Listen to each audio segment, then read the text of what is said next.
News TV, जिसमें आपको दिखाते हैं हर क्षेत्र से जुड़ी कुछ ताजा खबरें, कुछ बड़ी खबरें। तो हमारी चैनल की सभी खबरों को सबसे पहले देखने के लिए चैनल को लाइक करना, शेयर करना और चैनल को सब्सक्राइब करना ना भूलें।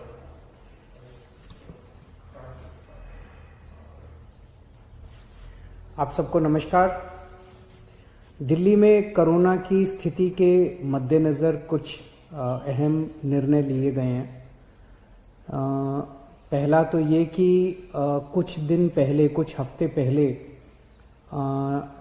दिल्ली में कोरोना की स्थिति में जब सुधार हुआ था तो दिल्ली सरकार ने केंद्र सरकार के निर्देशों को मद्देनज़र रखते हुए और जो केंद्र सरकार की गाइडलाइंस थी उसके मुताबिक दिल्ली में शादियों में 50 से बढ़ा के 200 तक की संख्या अलाउ की थी, कि 200 तक लोगों के शामिल होना अलाउ किया गया था।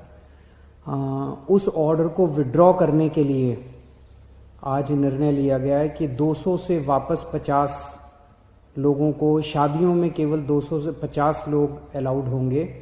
और ये निर्णय मैंने एलजी साहब की अप्रूवल के लिए अभी सुबह सुबह भेजा है। मैं उम्मीद करता हूँ कि उनकी जल्दी अप्रूवल आ जाएगी। दूसरा, हमने देखा कि कुछ बाज़ारों में दिवाली के समय काफ़ी ज़्यादा ना तो लोग मास्क पहन रहे थे, ना सोशल डिस्टेंसिंग कर रहे थे, जिसकी वजह से कोरोना बहुत ज़्यादा फैला। तो एक प्रस्ताव केंद्र सरकार को भेजा जा रहा है कि केंद्र सरकार ने पिछली बार जो गाइडलाइंस जारी किए थे उसमें उन्होंने कहा था कि कोई भी राज्य सरकार अगर किसी भी लोकल लेवल पे, छोटे लेवल पे भी अगर कहीं कोई लॉकडाउन लगाना चाहती है तो उसे केंद्र सरकार की परमिशन लेनी पड़ेगी। तो एक जनरल प्रस्ताव केंद्र सरकार की अप्रूवल के लिए भेजा जा रहा है कि अगर कहीं पे, अब दिवाली ख़त्म हो गई है, हम उम्मीद करते हैं कि बाज़ारों के अंदर जो इतनी ज़्यादा भीड़ थी वो भीड़ कम हो जाएगी और हमें ज़रूरत नहीं पड़ेगी। लेकिन अगर ज़रूरत पड़े और सारी कोशिशों के बावजूद भी अगर किसी बाज़ार में हम देखते हैं कि सोशल डिस्टेंसिंग और मास्क का पालन नहीं किया जा रहा और वो एरिया एक तरह से लोकल कोरोना हॉटस्पॉट बन सकता है, तो उस वहाँ पे बाज़ार को कुछ दिनों के लिए एहतियात के तौर पे बंद करने की इजाज़त दिल्ली सरकार को दी जाए। ऐसा प्रस्ताव अभी केंद्र सरकार को भेजा जा रहा है। इसके लिए भी मैंने एलजी साहब की परमिशन के लिए अभी लिख दिया है।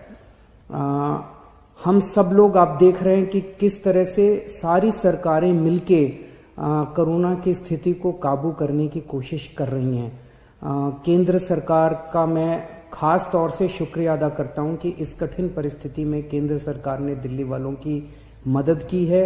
और सबसे बड़ी मदद है कि जो उन्होंने 750 आईसीयू बेड्स और जल्द से जल्द बढ़ाने का उन्होंने आश्वासन दिया है। इससे सबसे ज़्यादा हमें लाभ होगा, क्योंकि इस वक्त बाकी सारी, मैं एसेस कर रहा था, बाकी सारी बेड्स अभी हैं, सफिशेंट हैं। कुछ अस्पतालों में, जो सबसे बड़े बड़े प्राइवेट अस्पताल हैं, उन अस्पतालों को छोड़ दे तो अन्य कई सारे सरकारी अस्पतालों में भी हैं और कई सारे प्राइवेट अस्पतालों में भी बेड्स की स्थिति ठीक ठाक है। लेकिन आईसीयू बेड्स कम होते जा रहे थे, आईसीयू बेड्स की संख्या लगातार कम होती जा रही थी। और मैं इसके लिए केंद्र सरकार ने आगे बढ़ के मैंने एक हफ्ते पहले चिट्ठी भी लिखी थी केंद्र सरकार को कि हमें तुरंत आईसीयू बेड्स चाहिए, और केंद्र सरकार ने इसको सकारात्मक तौर पे हमारे को वो किया। इसके लिए मैं पर्टिकुलरली शुक्रिया अदा करता हूँ।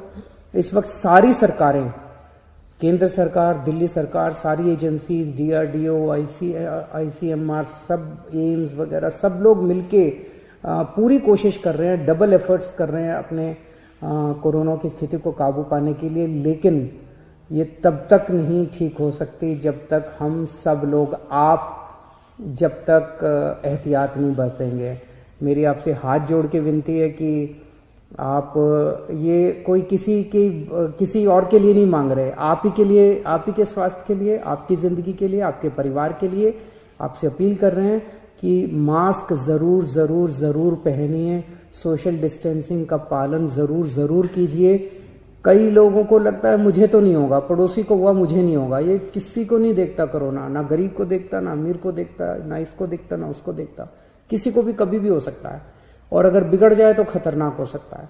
तो फिर से मैं हाथ जोड़ के सबसे अपील करता हूँ कि आप please please please social distancing का पालन कीजिए और मास्क जरूर से पहनिए। प्राइवेट भैया उसमें दुकान में ले जाओ।